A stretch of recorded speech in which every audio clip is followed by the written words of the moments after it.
দীর্ঘ ৭ বছর পর আসর বসেছে আইসিসি চ্যাম্পিয়ন ট্রফির। তবে আসর বসেছে আইসিসি চ্যাম্পিয়ন ট্রফির। তবে পাকিস্তানের মাটিতে নির্বিঘ্নভাবে টুর্নামেন্টটি হতে পারবে কিনা তা নিয়ে এখনই শঙ্কা কাটছে না। কারণ চিরপ্রতিদ্বন্দ্বীদের মাটিতে খেলতে যাওয়া নিয়ে এখনও নারাজি দিয়ে যাচ্ছে ভারত। বিসিসিআইয়ের পক্ষ থেকে চ্যাম্পিয়ন ট্রফি খেলতে পাকিস্তানে যাওয়া নিয়ে এতদিন প্রকাশ্যে কোনো মন্তব্য আসেনি। এবার মুখ খুললেন বিসিসিআইয়ের সহসভাপতি রাজীব শুক্লা। দেশটির সংবাদ সংস্থা এএনআইকে তিনি বলেন, চ্যাম্পিয়ন ট্রফি খেলতে যাওয়া প্রসঙ্গে আমরা একটা কথাই বলতে পারি, সরকার যা বলবে আমরা তাই করব। সরকার অনুমতি দিলেই টিম পাঠাবো। সিদ্ধান্ত নির্ভর করছে সরকারের অনুমতির উপর।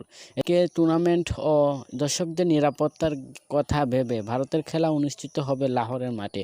এর আগে সর্বশেষ এশিয়া কাপেও পাকিস্তান খেলতে যাননি রোহিত শর্মারা।